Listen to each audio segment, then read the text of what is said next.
10월 9일 월요일 한글날 상암동 클래스 시작합니다. 네, 아침에 이곳 서울 상암동은 비가 촉촉하게 내렸습니다. 오후에도 비 소식이 있는데요. 오후 4시쯤부터 수도권 중심으로 비가 내리고요. 저녁 8시쯤엔 강원과 충청 지역으로 비 오는 곳이 넓어지겠습니다. 네, 오늘 한글날 맞이해서 네. 어디 가시는 분들 우산 챙겨가셔야겠고요. 중국 항저우 아시안게임이 어제 드디어 막을 내렸습니다. 우리나라는 중국과 일본에 이어서 종합 3위에 올랐는데요. 일부 스포츠 팬들 사이에서 병역 면제 혜택 제도 손봐야 되는 거 아니냐 이런 목소리가 나오고 있습니다. 네. 잠시 후에 도시락 이슈에서 자세하게 짚어보겠습니다. 네, 그리고 상클라이프에서는요. 대통령 연설 비서관 출신 강원국 작가와 진짜 공부가 뭔지 생각 한번 나눠보겠습니다. 매일 상클 챙겨보는 좋은 습관, 오늘도 끝까지 함께 하시죠.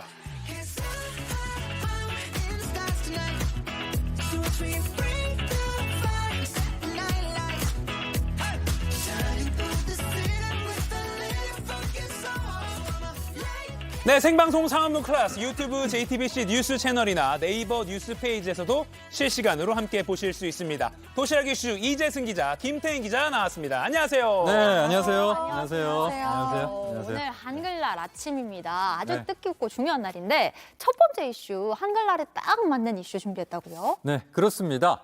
자, 첫 이슈는요. 센트럴 퍼스트 하이엔드입니다. 자, 한글날인데 시작부터 영어가 나오는데요. 예. 자, 바로 외래어가 뒤섞인 아파트 이름에 대한 소식입니다. 자, 한번 보시죠. 네. 자, 우선 소개해드리는 아파트 이름부터 볼까요? 자, 올해 기준 전국에서 이름이 제일 긴 아파트, 제일 위에 있습니다. 전남 나주의 광주 전남 공동혁신도시 빛가람 대방 엘리움 로얄 카운티로 네, 자그마치 25자입니다. 네, 그리고 아래쪽에도 다른 아파트 이름도 있는데 20자 안팎에 이른 그런 아주 긴 이름의 아파트들입니다. 와, 저희가 얼마나 긴지를 보여드리기 위해서 저렇게 복잡하지만 그래픽으로 준비해봤는데 네. 뭔가 언뜻 머릿속에 들어오잖아요. 방금 봤는데도 아까 광주 전남, 뭐 빛가람까지밖에 네. 기억이 안 나는데 네. 언제부턴가 이렇게 약간 좀 외래어를 사용하는 게 좀 있어 보이게 하는 게 아파트 이름 짓기에 좀 뭐 유행이 된 것 같기도 해요. 네. 네네. 아니 뭐 그렇습니다. 예전에는 장미 아파트, 네. 개나리 아파트. 그렇죠. 그리고 뭐 샛별 마을, 네. 좀 스누리 말을 쓰는 게 좀 자주 눈에 띄었었는데 네. 근데 요즘에는 진짜 거의 외래어가 안 들어간 아파트 이름이 없어요. 그러니까요. 뭐 아까 그 25자 아파트에 만약에 제가 살면은 어디 사냐고 했을 때 뭐라고 말해야 되는지도 그러니까요. 모르겠을 정도로 너무 랩을 해야죠, 랩을. 네, 너무 길었는데 뭐 네. 뭔가 좋은 뜻을 가진 외래어라고 하면은 다 조합해서 이름을 만드는 것 같아요. 네, 그렇습니다. 이 레미안 목동 아델리체의 경우에는요, 이름이 어떻게 만들어졌는지 한번 보면은요. 네.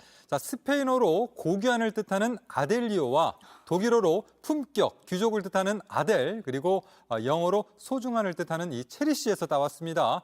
정리하면은 이 고귀하고 품격 있는 귀족처럼 소중한 그런 아파트다, 이런 뜻이 되겠죠. 네. 뭐 이재승 기자 만든 거 아니죠? 아닙니다. 예, 취재하신 거죠, 이거. 네. 야, 아파트 이름이 일단 길어졌고 외래어가 많이 사용되는 게 요즘 유행이다라고 볼 수 있는데 네. 부산의 어떤 아파트에는 네. 링컨, 네. 에디슨 이런 미국의 위인들이 이름에 등장을 했대요. 네, 그렇습니다. 그 한 온라인 커뮤니티에는 웅장한 부산 영화 마을 아파트 장명이라는 그런 글이 올라왔는데요. 예. 자, 지금 화면에 보이는 곳들인데, 자, 글쓴이는 부산 강서구 명지동의 명지 영어도시 퀸덤 1차 에디슨 타운, 또 링컨 타운, 그리고 또 이어서 아인슈타인 아인슈타인. 타운, 네, 그리고 옆에는 또 명지 두산 이구 포세이돈 아파트 등을 언급을 했습니다. 포세이돈. 네, 자, 이런 아파트들이 있다라고 이제 언급을 하니까 누리꾼들이 이걸 보니까 뭐 가슴이 웅장해진다. 왜 제우스보다 아래인 포세이돈일까? 사람 이름 넣고 싶으면 국내 위인도 많은데, 이런 등의 반응을 보였습니다. 그러게요. 근데 왜 제우스보다 아래인 포세이돈을 그거는 이제 했을까? 보니까 싶기도 두산 이부에 이제 바닷가나 이런 유치한 아파트 이름 다 포세이돈으로 짓는다고 합니다. 그래요? 바닷가. 근데 생각해 보면 네. 이게 약간 공식처럼 네. 이게 뭐 인근에 공원이나 숲이 있으면 파크, 포레, 포레. 이런 거 참 많이 붙이고 네, 강이나 바다가 있으면 리버, 오션 꼭 비치. 붙이잖아요. 그렇습니다. 자, 아파트의 그 좋은 점을 좀 부각을 해가지고 네. 애칭으로 삼는 그런 이름을 짓는데요. 자, 도심지와 근접하면 센트럴, 또 학군지에는 에듀 이런 이름이 붙고요. 또 그 지역의 첫 분양을 강조하는 이 퍼스트 등 아파트 이름에는 다양한 외래어가 사용되는 것을 쉽게 찾아볼 수가 있습니다. 아, 퍼스트가 이게 첫 분양되면 그렇게 되는 거군요. 아. 그 중심지로. 아. 그러니까 뭐 물론 아파트 이름에 이렇게 좋은 뜻을 붙이는 거를 뭐라고 할 수는 없는데요. 예, 예. 네네, 또 그렇죠. 있어 보이는 외래어를 이렇게 사용을 해서 아파트의 장점을 부각을 한 거잖아요. 뭐 네네. 고급화 전략이라고 볼 수도 있고 집값 상승을 위한 마케팅의 일환이다. 뭐 이렇게 볼 수 있는 걸까요? 네, 뭐 그렇습니다. 저는 뭐 이름을 떠나서 일단 저런 좀 새 아파트에 살고 싶다 이런 생각이 들긴 하는데요. 자, 다만 이렇게 고급스러움을 강조하려다 보니까 지나치게 과장돼서 오히려 엉뚱한 이미지를 연상시킬 수 있다는 지적도 있습니다. 예, 가령 서울 송파구의 헬리오시티도 태양을 뜻하는 헬리오를 차용해서 장명을 했는데요. 근데 이름이 좀 처음 지어질 때만 해도 지옥을 뜻하는 연상시킨다 이런 좀 불만이 있었습니다. 그러네요. 지금 헬리오시티 사시는 분들이 요거 보면 이재승 기자한테 화내실 것 같은데. 아닙니다. 네, 헬리오 정말 그런 사랑하고요. 분석이 시장에 있다는 거를 저희가 전해드린 네네. 겁니다. 네. 제가 아니라 이재승 기자가 전달해드린 겁니다. 네, 농담이고요. 그러니까 오늘 한글날을 맞아서 다양한 외래어 아파트 이름을 좀 알아봤는데 꼭 외래어를 넣는 게 멋있어 보이는가에 대한 생각도 다시 하게 되긴 되네요. 예를 들어서 뭐 아까 뭐 장영실 타운 이런 식으로 해도 뭐 에디슨만 뭐 유명한 그렇죠. 발명가가 아니잖아요. 네, 네. 그런 것도 괜찮을 것 같고 광주 전남 공동 혁신 도시 빛가람 뭐 대방 엘리움 로얄 카운티 네. 이거 택배 손주소로 이렇게 쓰려면 상당히 힘들겠다라는 쉽지 생각, 않습니다. 큰 봉투가 필요하겠다는 생각도 드네요. 그리고 그 예전에 우리말로 된 이름 중에 막 뜰한채 같은 거 있었잖아요. 전 되게 예쁘다고 생각했었거든요. 그러니까 더 예쁜 이름 우리말 중에 많으니까 한번 생각해보는 것도 좋을 것 그것도 같아요. 한번 이렇게 유행을 그렇게 한번 끌고 가보죠. 알겠습니다. 다음 이슈 전해주시죠. 네, 다음은요. 극한 충돌의 사망자 1000명입니다. 자, 가슴 아픈 그런 소식인데 팔레스타인 가자 지구의 무장 세력 하마스와 이스라엘의 극한 충돌로 사망자가 1000명 넘게 발생했습니다. 하마스의 대대적인 기습 공격에 이스라엘이 곧바로 보복 공격에 나서면서 사상자가 늘고 있습니다. 이스라엘은 하마스와의 전쟁을 공식 선포했습니다. 네, 지금 뭐 양측이 아주 치열하게 충돌을 하면서 중동 정세가 아주 급하게 얼어붙고 있는데 네. 지금까지 집계된 피해 상황 어느 정도인가요? 네, 이스라엘 현지 언론에 따르면 지금까지 하마스의 공격으로 인한 사망자가 700명을 넘었다고 보도를 했습니다. 이스라엘 쪽이고요. 네. 또 팔레스타인 가자지구 보건당국도 사망자가 400명을 넘겼다고 발표했기 때문에 단순 계산으로도 1,100명이 숨졌다라고 볼 수가 있고요. 또 부상자 수도 급격하게 늘고 있습니다. 지금까지 양측에서 집계된 인원은 4,400명에 달합니다. 네, 지금 설명을 해주는 가운데 지금 배경으로 나가는 화면이 정말 참 안타까운 화면들이 많이 나가고 있습니다. 네. 사망자, 부상자 중에는 다수의 외국인도 있는 것으로 알려지고 있고요. 양측이 지금 계속 서로 공격을 주고받는 상황이라 피해 집계도 계속 좀 달라지고 있는 그런 상황입니다. 네. 게다가 하마스가 이제 이스라엘 남부 지역을 집중 공격하면서 네. 여성과 어린이, 지금도 저겁니다. 어떤 한 그렇죠. 이스라엘 여성을 하마스 대원들이 끌고 하마스 지역인 가자 지구로 끌고 가는 그런 장면이에요. 그러니까 일종의 그렇습니다. 민간인 납치를 하는 그런 장면인데 하마스의 공격에 유례가 없을 정도로 좀 대담한 양상이다 이런 분석이 나오고 있죠. 네, 그렇습니다. 이 외신에 따르면 하마스는 지난 주말에 수천 발의 로켓포로 선제 공격을 했습니다. 예. 기습 공격을 했고요. 또 이스라엘이 자랑하는 방어 시스템 아이언돔은 이를 제대로 막아내지 못했습니다. 자, 이후에 또 후방에서는 육로와 바다, 공중 등 다양한 그런 공격 루트로 게릴라 침투 작전을 벌였습니다. 자, 일각에서는 하마스의 이번 공격을 놓고 이 북한이 한국을 향해 준비하는 하이브리드 전의 양상을 미리 보여줬다라는 분석까지도 나옵니다. 네. 이스라엘에 또 우리 교민들이 살고 있잖아요. 예. 또 성지순례로 여행객들도 많이 떠나는 곳인데 네. 우리 국민 피해는 지금 어떤가요? 네, 아직까지 이 교민의 직접적인 피해는 없는 것으로 알려졌는데요. 다만 이 무비자로 방문이 가능하기 때문에 성지순례나 여행 목적으로 들어간 여행객들에 대해서는 외교부도 예의주시하고 있는 상황이고요. 정부는 이스라엘 전역에 특별 여행주의보를 발령을 했고 교민, 관광객 제3국 출국 권유를 좀 했습니다. 예. 이스라엘 벤구리온 공항 자체는 정상 운영 중으로 알려져 있지만 현재 비행기 이착륙은 계속해서 좀 연착되는 그런 모습이 보여지고 있습니다. 네. 한국인 여행객 이야기 들어보겠습니다. 네, 텔아비브 벤구리온 공항에 와 있는데요. 원래 있던 예루살렘에서 공항 오는 기차가 1시간 정도 지연돼서 이동이 쉽지는 않았는데 도착하니까 많은 사람들이 출국을 위해서 공항에 대기하고 있습니다. 오전에 이미 많은 항공편들이 취소돼서 언제 이곳을 벗어날 수 있을지 다들 기약 없이 기다리는 중인 것 같습니다. 네, 지금 공항에 발이 묶여 있는 한 한국인 관광객 이야기 들어봤고요. 팔레스타인, 특히 이제 가자 지구의 하마스와 또 이스라엘의 무력 분쟁이 사실은 뭐 처음 있었던 건 아니고 예. 근데 지금 저렇게 나오는 것처럼 패러글라이더, 행글라이더로 사람 특수 그렇죠. 요원이 이렇게 넘어온 것은 전혀 이례적인 일이고요. 전례가 없는 한창 것으로 지금까지 나오고 축제가 있죠. 이루어지고 있는 상황인데 전혀 예측하지 못한 그런 공격을 좀 해온 거죠. 네, 저 상황이 뭐냐면 이스라엘 쪽에서 음악 페스티벌이 열리고 있는데 하마스 무장대원이 저렇게 공중으로 네. 침투를 하는 장면을 스마트폰으로 촬영한 장면입니다. 네. 이번처럼 하마스가 대대적으로 기습 공격을 한 배경 좀 어떻게 분석을 해야 될까요? 네, 일단 하마스는 이 팔레스타인에 대한 탄압을 중단시키는 게 이 전쟁을 시작한 이유라고 했습니다. 예. 하지만 오랜 실정으로 입지가 좁아지던 하마스가 최근에 마침 이스라엘과 사우디아라비아의 관계 정상화 흐름에 못마땅한 이란과 손을 잡고 네. 중동 정세를 한번 뒤집어 보겠다 이런 시도가 아니냐 이런 좀 분석이 나오거든요. 네. 현재 미국은 거듭 추가 지원을 약속하고 지중해 항공모함 전단을 전진 배치하는 과정입니다. 결국에는 입지가 좁아진 하마스가 존재감을 드러내기 위해서 이렇게 좀 네. 극단적인 행동을 취했다는 건데 지금 계속 상황이 진행 중이고 굉장히 긴박하게 돌아가고 있습니다.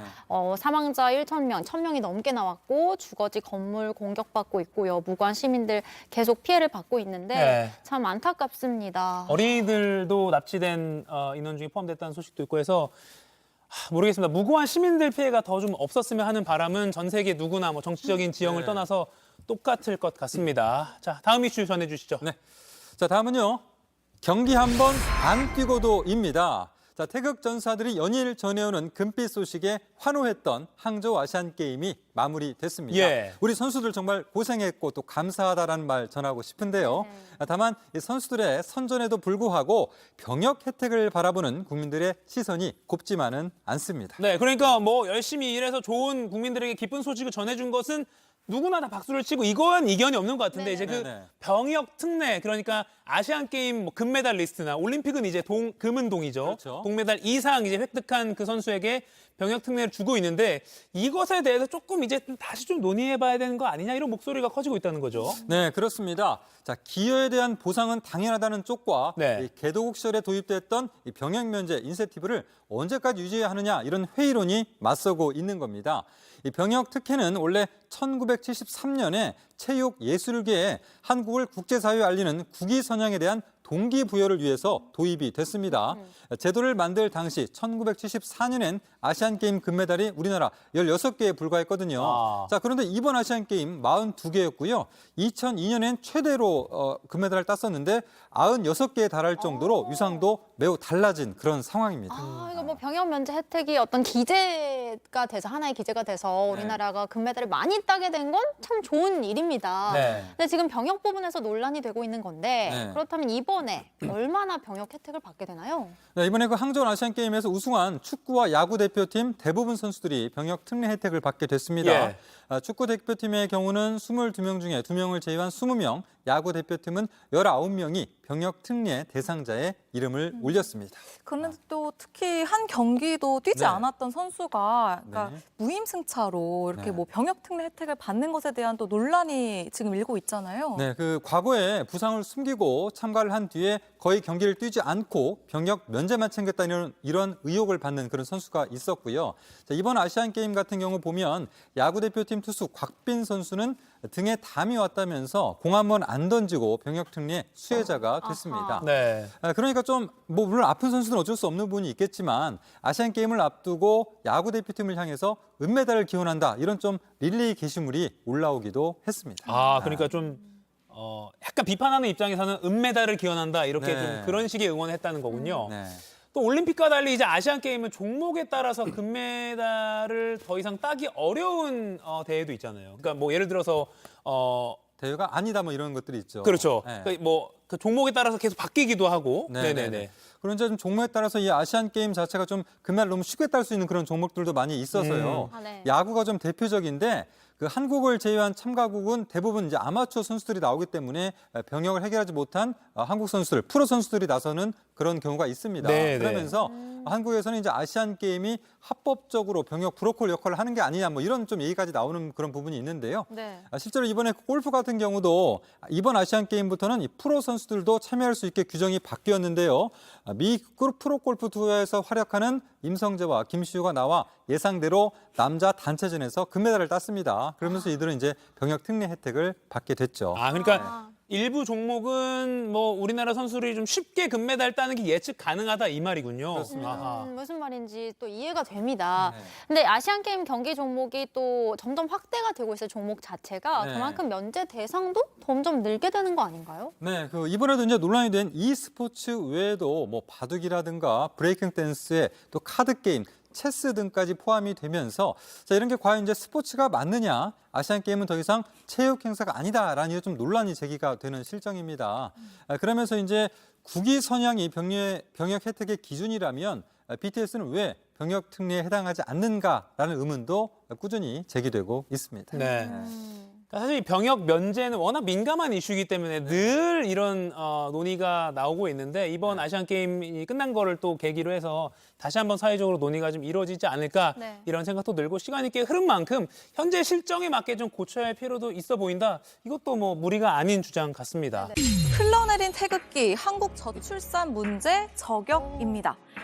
과학과 의학 관련 주제를 주로 다루는 한 해외 유명 유튜브 채널입니다. 최근 올린 영상인데요. 지금 영상 간판 사진이 나가고 있습니다. 네. 보통 썸네일이라고 하는데 이 썸네일에 지금 보시는 것처럼 태극기 이미지가 걸려 있습니다. 걸려 있고 지금 Why Korea is dying out. 그러니까 한국은 왜 망해가냐 뭐 이렇게 번역이 가능한데 이게 무슨 내용인가? 이게 약간 태극기 녹은 거 보니까 약간 섬뜩하기도 하고요. 네네네. 네, 다름 아닌 한국의 저출산 문제를 지적한 영상이었습니다.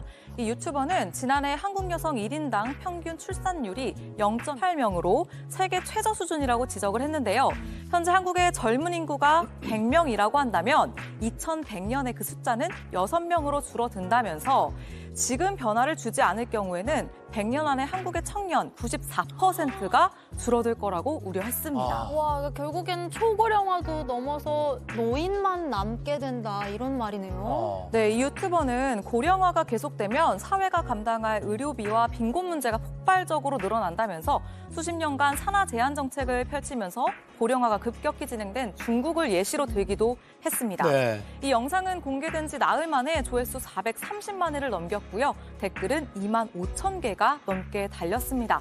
우리 누리꾼들은 한국 현 상황을 정확하게 지적한 영상 부끄럽다. 세계인이 한국 저출산 문제를 알게 됐네. 라는 반응을 보였습니다. 네.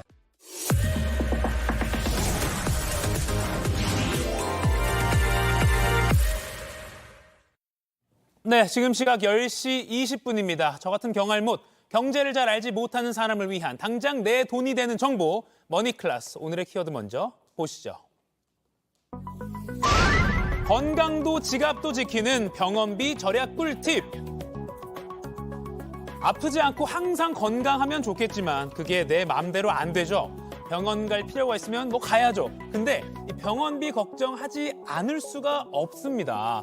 이 병원에서 내라는 대로 그냥 내는 게 보통이기 때문에 오늘 전해드리는 이 내용 꼭 미리 알아두시면 좋겠습니다. 급하지 않을 땐 특정 시점은 피하는 게 병원비를 절약할 수 있고요. 같은 진료여도 가격이 천차만별인 경우가 있는데 어느 병원은 얼마인지 이걸 미리 확인하고 방문할 수도 있습니다. 미리 알아두면 병원비 아끼는 정보 지금 전해드립니다.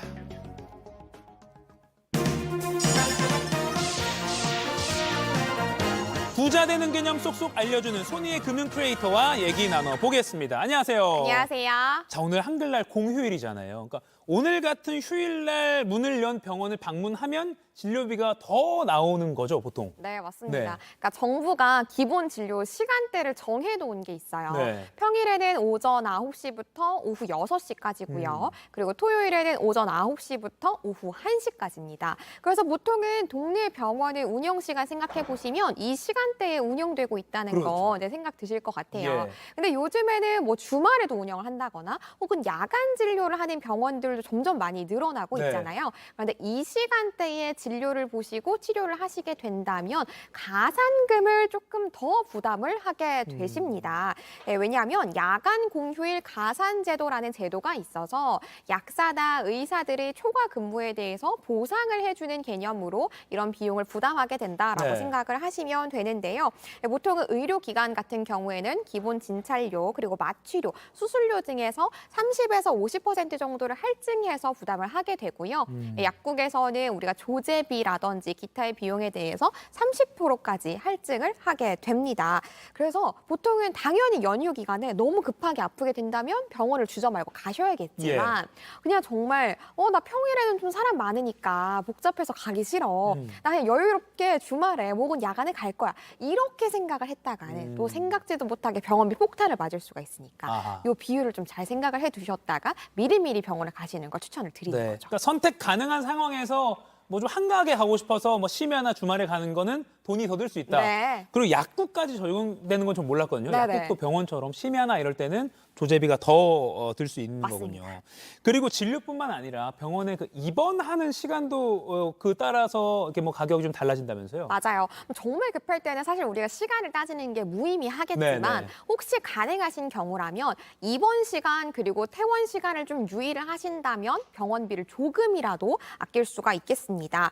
밤 12시에서 오전 6시 사이에 입원을 한다거나 혹은 밤 9시에서 밤 12시 그러니까 오후 6시부터 밤 12시 사이에 퇴원을 한다면 네. 우리가 입원비가 조금 더 할증이 될 수가 있는 건데요. 최대 50%까지 할증이 될 수가 있습니다. 그렇기 때문에 퇴원 수속, 입원 수속을 하실 때는 이 시간대를 조금 유의를 하신다면 가급적 피해서 이제 수속을 밟으시면 조금이라도 병원비를 아낄 수가 있겠죠. 네. 그러니까 역시나 선택이 가능한 상황에서라면 뭐 예를 들어서 다음 날 뭐 입원 치료를 예정해놓고 뭐 입원을 해야 된다. 뭐 네. 그럴 때는 약간 미리 이 할 선택을 때. 하면 되겠네요. 맞습니다. 물론 계속 말씀하고 계시지만 긴급한 상황에서는 어쩔 수 없는 네, 거지만요. 맞습니다. 알겠습니다. 자, 그리고 병원도 규모에 따라서 뭐 작은 병원이 있고 뭐 대학병원까지 있잖아요. 그리고 급이 나눠져 있는데 이것도 병원비가 달라지죠. 네, 맞아요. 그러니까 일반적으로는 병원의 규모를 생각하시면 될 것 같은데요. 규모가 작을수록 진찰료도 저렴하고요. 그리고 본인이 부담하는 병원비의 부담률도 좀 적습니다. 그래서 우리가 흔히 가는 동네에 있는 병원들 네. 있잖아요. 의원이라든지 동네 병원이 1차 병원이고요. 그리고 그 다음이 2차 병원, 그리고 대학에 부속돼 있는 부속 병원들 있잖아요. 우리가 흔히 대학병원이라고 부르는 곳들이 3차 병원입니다. 예. 그래서 총 진료비 중에서 우리가 환자가 부담해야 되는 본인 부담률도 이 급에 따라서 조금 다른데요. 1차 병원이 30%, 2차 병원이 40%고 그리고 3차 병원은 무려 56%까지 올라갑니다.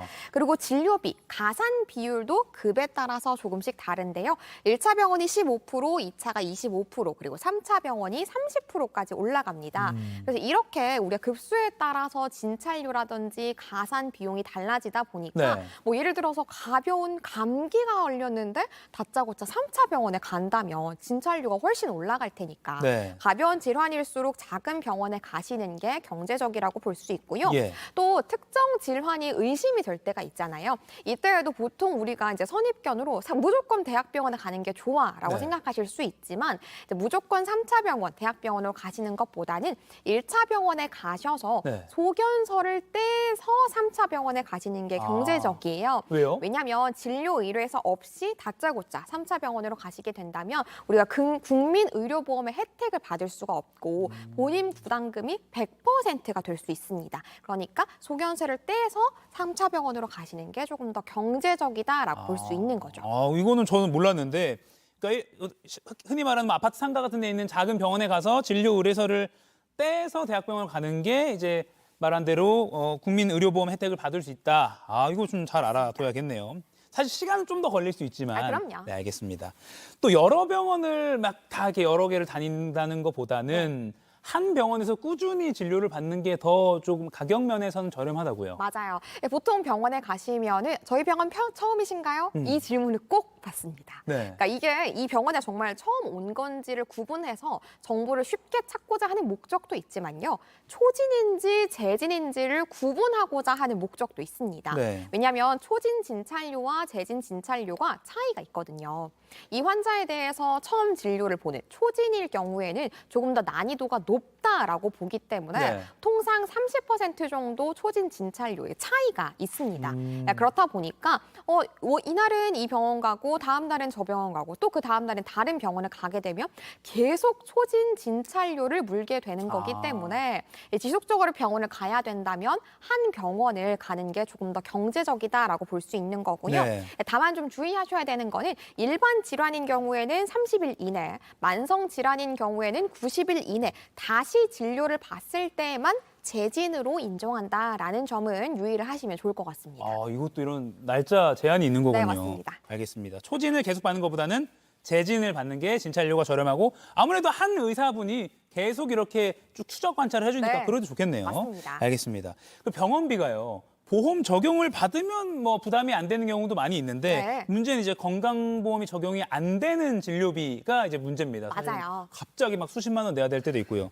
이거 아낄 수 있는 방법 없을까요? 우리가 건강보험 혜택이 적용이 되는 진료 항목들을 네. 급여라고 부르고요. 반대로 적용이 되지 않는 것들을 비급여 항목이라고 부르잖아요. 예. 그래서 다들 알고 계실 거예요. 비급여 항목이 많을 때는 우리의 부담이 굉장히 좀 크게 비싸게 느껴집니다. 네. 이 비급여 진료비 같은 경우에는 건강보험 혜택이 없다 보니까 지역별로 병원별로 차이가 굉장히 많이 나요. 네. 그래서 실제로 보건복지부의 자료를 보면요. 동일한 백내장 수술용 다초점 렌즈인데 네. A병원 같은 경우에는 33만 원 정도, 오. B병원 같은 경우에는 900만 원까지 이렇게까지 병원비의 차이가 많이 났어요. 같은 이 수술을 하는데요. 맞아요. 어허. 그러니까 이게 비급여 항목이기 때문에 지역별로 병원별로 이렇게까지 차이가 많이 날 수 있는 거예요. 네네. 불법이 아니라 합당한 이 테두리 안에서 이렇게 차이가 많이 나는 거기 예. 때문에 우리는 비급여에 관련된 진료를 받는다거나 치료를 받을 때는 어느 병원이 조금 더 합리적인 가격에 치료를 받을 수 있는지 좀 비교를 해보는 게 네. 반드시 필수적인 절차인 거죠. 근데 뭐 다 돌아다녀 볼 수는 없잖아요. 맞아요. 네네. 그래서 제가 확인할 수 있는 애플리케이션 그리고 홈페이지를 하나씩 추천을 드리려고 하는데요. 네네. 홈페이지로는 건강보험 심사평가원 홈페이지를 보시면 되겠습니다. 홈페이지 메인에 비급여 진료비 정보라는 메뉴가 있어요. 여기 들어가시면 내가 원하는 지역 그리고 병원의 규모 그리고 항목 등을 클릭해서 보면요. 진료비가 어느 정도인지를 볼 수 있습니다. 예. 그래서 항목별로 최저 금액, 최고 금액, 그리고 평균 금액까지 볼 수가 있거든요. 보통은 우리가 비급여라고 부르는 게 도수치료가 대표적이에요. 네, 네. 아마 도수치료 좀 많이들 흔히 받으실 것 같은데요. 도수치료는 또 비용 차이가 천차만별로 많이 나니까 이제 오늘 알려드린 건강보험 심사평가원 홈페이지 들어가서 꼭 한번 비교해 보신 거 추천드리고요. 애플리케이션은 건강 이음. 이가 네, 알파벳입니다. 건강 이음 애플리케이션을 확인하셔도 지금 화면에서 보시는 것처럼 유사한 정보들을 쭉 확인하실 수 있으니까 꼭 비교하시고 병원을 찾으시는 걸 추천을 드리겠습니다. 네, 건강보험 심사평가원 홈페이지 또는 스마트폰으로는 모바일 건강 이음 지금 자막이 나가고 있습니다. 건강 이는 알파벳입니다.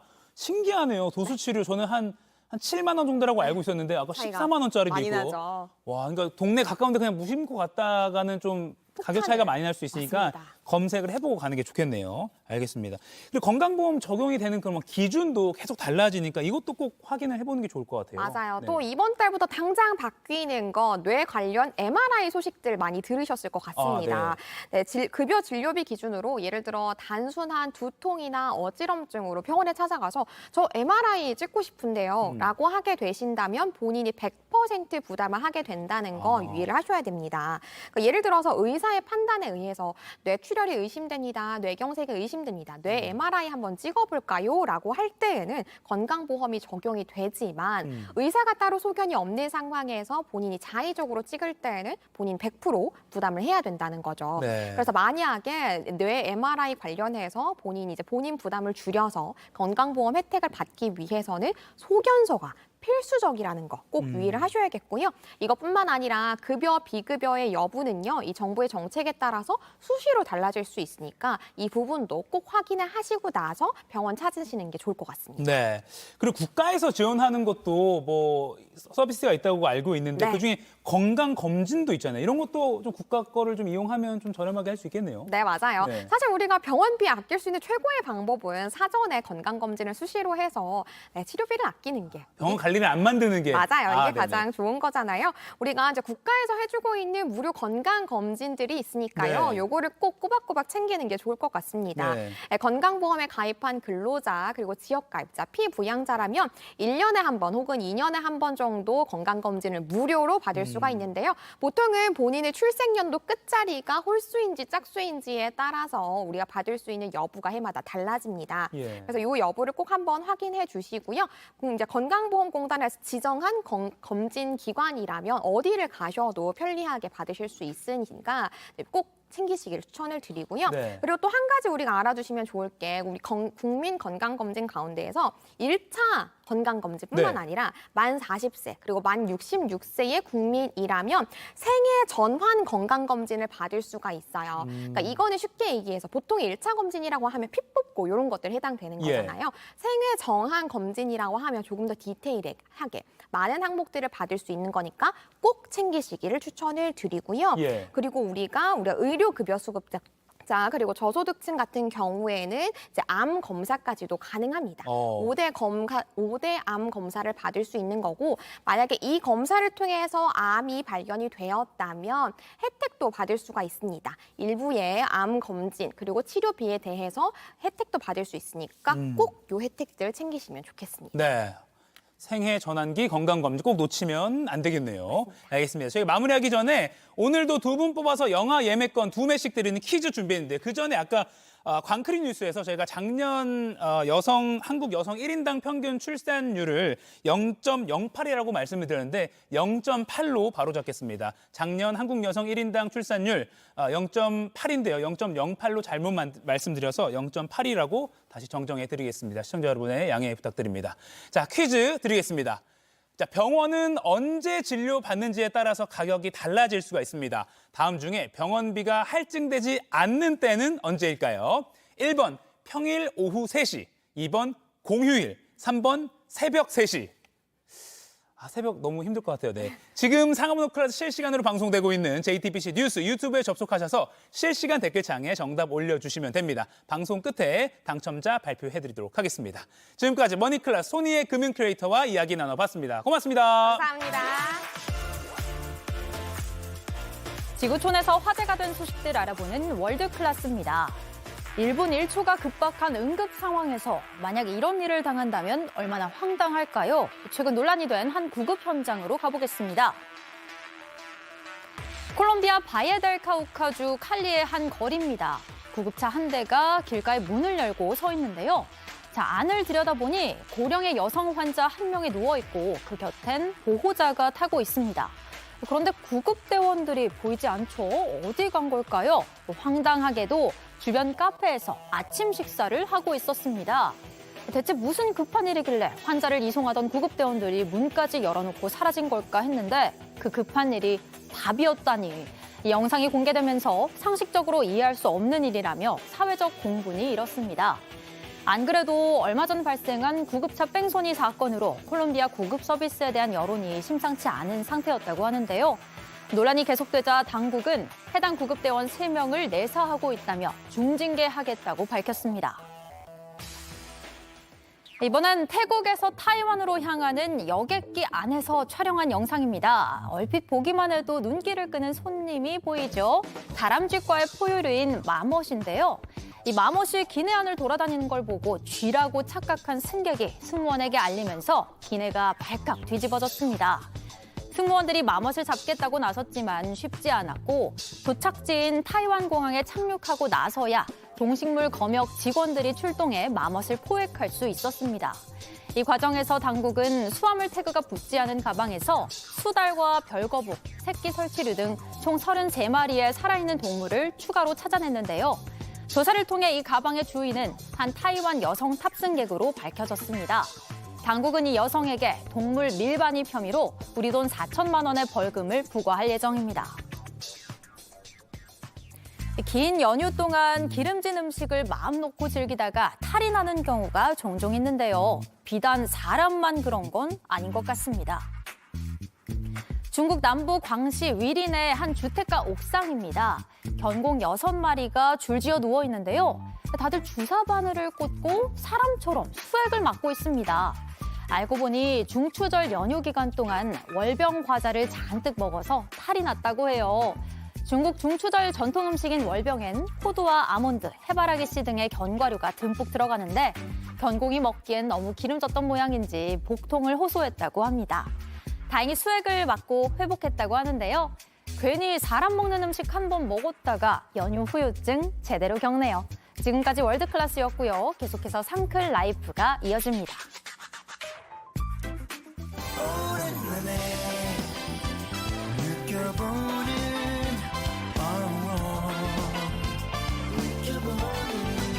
오랜만에 느껴보는 이런 기분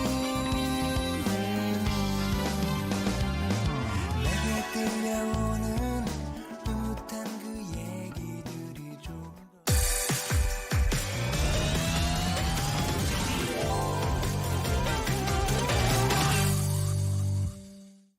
상클 라이프 시간입니다. 인생은 길고 배우면 끝이 없다고 하죠. 매주 월요일엔 만나고 싶었던 전문가들과 함께 다양한 지식 채울 수 있는 소중한 시간 선물해 드립니다. 네, 이분은요. 말과 글을 우리나라에서 가장 잘 다룬다. 이걸로 유명한 분이어서 저희가 오늘 떨립니다. 제가 말 실수할까 봐, 괜히 또 혼날까 봐. 네, 그래서 오늘 한글날에 특별히 모셨는데요. 김대중 노무현 대통령의 연설 비서관으로 일하셨고요. 지금도 집필 활동, 방송, 강연을 활발하게 하는 분입니다. 또 엄청난 베스트셀러죠. 네네. 대통령의 글쓰기의 저자 강원국 작가님 나오셨습니다. 안녕하세요. 안녕하세요. 안녕하세요. 네. 와, 일단 강원국 작가님을 모셨으니까 이 질문을 빼놓을 수가 없을 것 같습니다.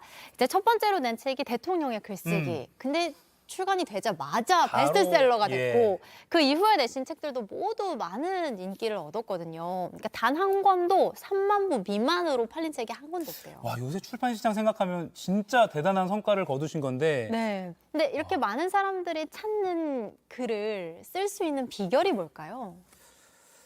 잘 썼으니까 그렇겠죠. 네. 그 3만 부는 제가 주장하는 거고요. 뭐 운도 좋았던 것 같고요. 네. 이제 저는 책을 쓸 때 독자 한 명을 정해놓고 내 머릿속에 앉혀놓고그 사람이 듣고 싶어하는 얘기, 궁금한 거 이런 걸 찾아서 씁니다. 네. 막 그런 게 좀 주요했지 않나 싶습니다. 그러니까 가상의 독자 한 명을 설정을 해놓고 그 사람이 봤을 때 이게 재밌을까를 고민하시면서 썼다 이 말씀이시군요. 예. 강연 잘하시는 분도 약간 그렇게 하거든요. 그러니까 누가 한 명을 내가 이 사람을 웃겨야겠다 쫙 하는데 책을 쓰실 때도 그렇게 하셨군요. 그럼 이 가령 뭐 30대 어떤 직업의 남자 이렇게 디테일하게 설정을 하시나요? 예, 저의 뭐 책 쓰기, 뭐 글쓰기, 말하기 책은 30대 여성 직장인들이 주로 많이 사서 읽으세요. 그래서 제가 아는 예전에 회사 생활할 때 같이 일했던 30대 여성 직장인 구체적으로 한 분을 정해놓고 네네. 예, 그분을 머릿속에 두고 씁니다. 그 약간 뭐 아니면 도일 수 있는데 그리고 이때까지 다 성공하셨습니다. 네, 자 그러면 강원국 작가님과 오늘 이야기 나눌 주제 먼저 한번 키워드로 살펴보겠습니다. 주제 보여주세요. 누구나 인생에 한 번은 해야 할 진짜 공부. 그러니까 강 작가님은 이제 글쓰기, 말하기 전문가라고 많은 분들이 알고 계신데 최근에 강원국의 진짜 공부란 책을 내셨어요. 부제가 10대를 위한 30가지 공부 이야기라고 내셨는데 공부와 관련된 책을 이렇게 내신 이유 뭘까요? 우선 그 부제가 10대를 위한 뭐 그건데 네. 쓰기는 이제 제 나이 또래 50대, 60대를 염두에 두고 썼거든요. 네. 근데 이제 출판사에서 요즘 청소년 도서가 많이 없으니 예. 그걸로 이제 부제를 3짝으로 해서 그렇게 된 거고요. 내용은 50대, 60대 중년 대상이고요. 제가 50살부터 이제 직장을 그만두고 이런 생활을 시작했습니다. 이제 말하기 제 말을 하고 제 글을 쓰면서 살기 시작한 거죠. 그 전에는 남의 글을 또 남의 말을 써주는 일을 이제 했고요. 네. 제 말을 하려니까 공부가 필요하더라고요.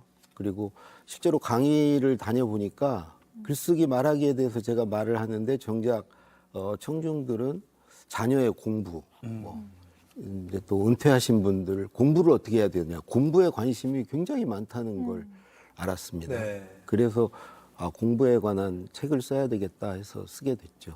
그렇군요. 그러니까 책에는 10대를 위한 이야기라고 이제 부제가 있지만 결국에는 모든 전 세대를 아울러서 모든 공부는 해야 되는 사람들을 위한 책이 될 것 같습니다. 네. 근데 이게 저는 신기했던 게 이 책의 제목이 진짜 공부예요. 그냥 공부도 아니고, 그러니까 진짜를 앞에 붙인 이유가 뭘까요? 그럼 가짜 공부도 있다는 거잖아요. 예, 그 뭐 출판사에서 붙였는데 계속 출판사의 싸움에서 많이 지신 것 같아요. 네네네. 사실 제 입장에서 이제 진짜 공부는 학교 다닐 때는 주로 이제 읽기 듣기 공부했습니다. 선생님 말씀 듣고 교과서 참고서 읽고 읽기 듣기가 공부였습니다. 그거 잘하면 공부를 잘한다는 소리를 들었죠. 근데 이제 50 넘어서 공부를 해보니까 진짜 공부는 말하고 쓰는 겁니다. 말하고 쓸 때 진짜 공부가 됩니다. 진짜 공부가 되고 또 하나 저는 학교 다닐 때는 해야 하는 공부를 했죠. 네. 하기 싫어도 맞아요. 해야 해서 했죠. 그리고 뭐 싫은 과목도 해야 되고 다. 근데 사실 공부는 자기가 하고 싶은 거 하는 게 진짜 공부 아닌가. 그래서 50 넘어서는 그냥 제가 하고 싶은 주제, 그러니까 궁금한 주제 이런 걸 찾아서 지금은 해보니까 내가 하고 싶은 공부를 하고 그걸 가지고 누구에겐가 말하고 글 쓰면서 더 정확히 알게 되는 공부. 이게 진짜 공부다는 생각이 들더라고요. 그러면 그 말씀을 제가 거꾸로 좀 돌려보면 결국 학창 시절에 했던 공부는 이제 이 나이가 돼서 보니 진짜 공부라고 하기는 좀 어렵다.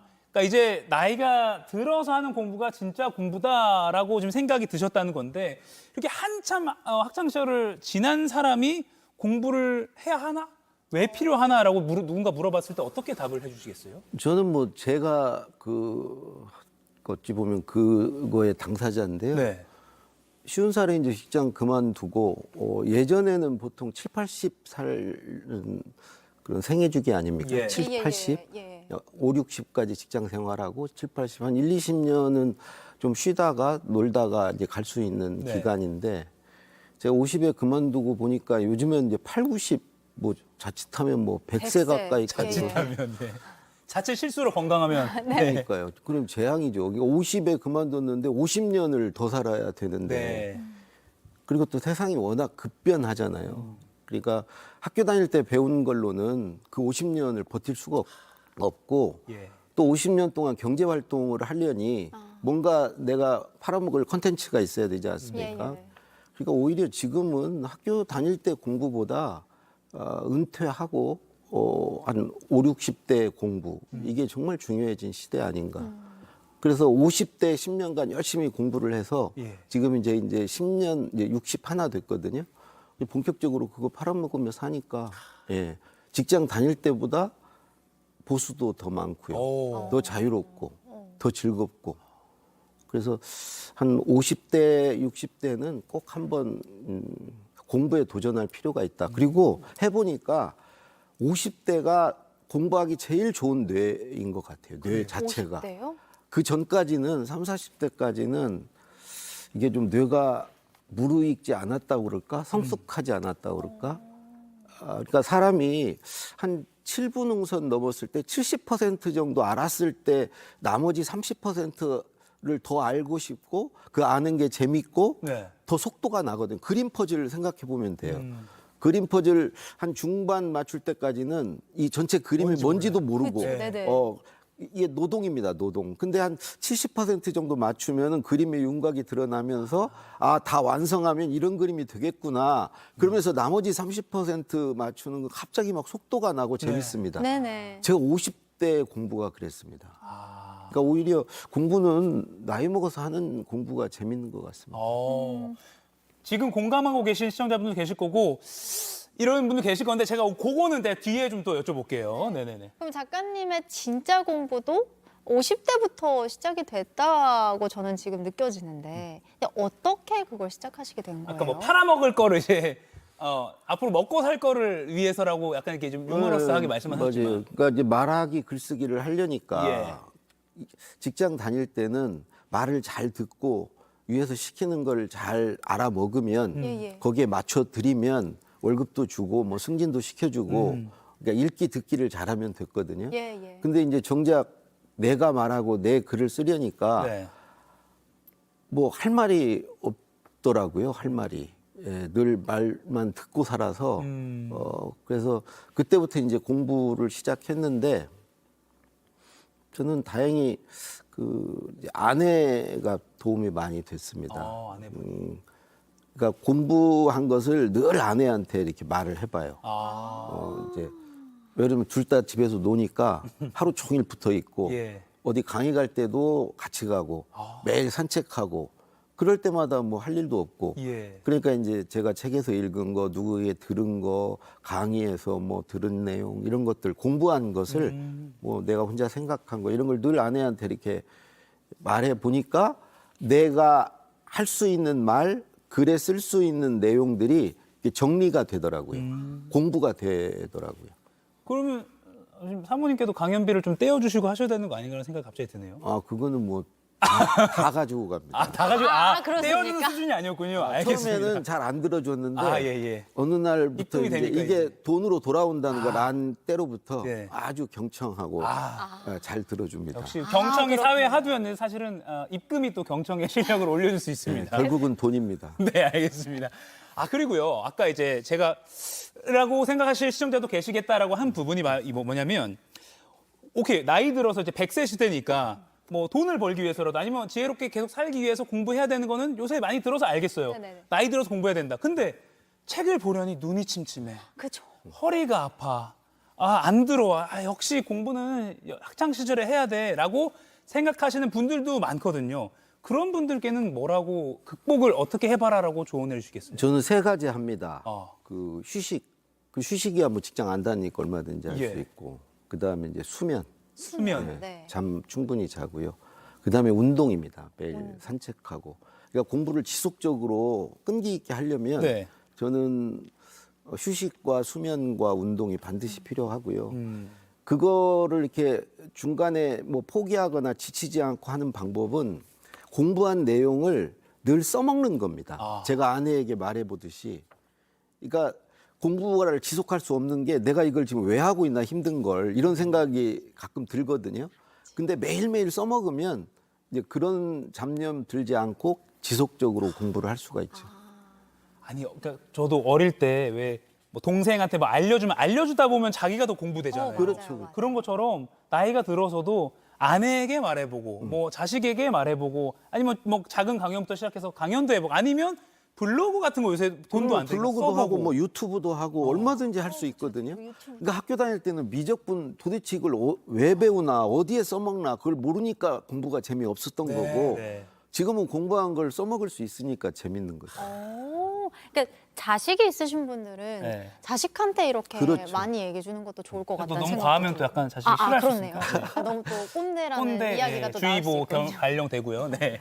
근데 사실은 뭐 학위를 따고 자격증을 따고 이런 거창한 공부가 아니라 또 그러니까 내가 이렇게 평소에 관심 있는 것들 해보고 싶은 거 세상에 관한 것들 이런 거에 대한 공부를 하는 것도 와닿기도 하고 또 이렇게 학교에서는 정해진 목차라는 게 있고 시험, 성적 맞아요. 이런 게 너무 중요하잖아요. 거기서 벗어나서 할 수 있는 공부기 때문에 이렇게 나이가 들고 하는 공부가 또 더 가치가 있겠구나 하는 생각이 절로 듭니다. 그러네요. 그러니까 네. 약간 누구한테 검사 안 받아도 되는 공부잖아요. 그런 매력이 있는 것 같아요. 맞아요. 그러니까 학교 다닐 때 공부는 경쟁이잖아요. 네. 그리고 정답을 맞춰야 되고 지금 저 공부는 누구하고 경쟁하지 않습니다. 그리고 정답을 맞추는 공부가 아니고 제가 정답을 만드는 공부를 합니다. 그 정답을 만들기 위해서는 먼저 제가 저한테 질문을 하고 그 질문에 대한 답을 내가 찾고 그 답을 이렇게 강의나 어디 가서 우기고 다닙니다. 내가 정답을 만든다는 거죠. 예. 보람도 있고 재미도 있습니다. 맞아. 우기고 다닌다 이 말도 되게 재미있는 말이네요. 네네네. 때로는 반론이 들어오면 또 다시 공부하기도 하고. 그러니까 예. 학교 다니고 직장 다닐 때는 뭐 정답을 얘기하면 그거 아니야 틀렸어 뭐 다시 해 고쳐 막 네. 이랬는데 지금은 이제 그런 걸 당할 염려가 없죠. 맞아. 맞아. 선생님, 그 작가님 진짜 공부를 위한 마지막 어떤 당부의 말씀, 조언 좀 부탁드릴게요. 요것만은 기억하자. 진짜 공부를 시작하실 분에게. 전 학교 다닐 때는 항상 늘 목표가 있었던 것 같아요. 근데 늘 목표에 모자랐어. 오늘 몇 시간 공부해야지. 근데 안 돼. 오늘 중간고사 몇 등 해야지. 그게 안 돼. 이 목표를 정하지 말고 또 어떤 결과를 추구하지 마시고 그냥 과정을 즐기시고 그러면 오늘 그냥 뭐 30분을 공부했건 뭐 10분을 공부했건 한 만큼 이득이고 예. 거기서 어떤 즐거움과 보람을 느끼고 그러니까 과정을 즐기시라는 말씀을 드리고 싶습니다. 제가 다시 이해한 걸로 다시 말씀드리면 결과에 너무 지적하지 말고 너무 완벽한 공부하지 말아라 이렇게 이해를 해도 그렇죠. 될까요? 그 일종의 그 자기가 얼만큼 해야 되겠다는 어떤 목표를 정하고 거기에 도달하기 위한 공부를 하지 마시고 네. 그냥 하는 만큼 할 수 있는 만큼 하시고 네. 그만큼 한 거에 대해서 보람을 느끼는 매일매일 하시면 공부가 재밌습니다. 네, 오늘 한글날 말과 글을 우리나라에서 가장 잘 쓰시는 분을 모셨습니다. 오늘 공부 같이 해보시면 어떨까 싶습니다. 지금까지 대통령의 연설 비서관 출신, 최근에 강원국의 진짜 공부 이 새 책을 내신 강원국 작가님과 함께했습니다. 오늘 말씀 고맙습니다. 고맙습니다. 네, 오늘 머니클래스 퀴즈 병원 진료비 할증이 안 되는 때 정답은 1번 평일 오후 3시였습니다. 네, 오늘 당첨되신 두 분 자막으로 나가고 있습니다. 오늘은 사랑의 눈덩이님, 소시지 마마님 두 분 축하드리고요. 저희 상클 공식 이메일로 선물 받으실 주소 남겨주세요. 네, 오후에 비 오면서 돌풍 부는 곳, 또 우박 떨어지는 곳이 있다고 하니까요. 조심하셔야 될 것 같습니다. 저희는 내일 아침 10시에 다시 찾아뵙겠습니다. 고맙습니다. 고맙습니다.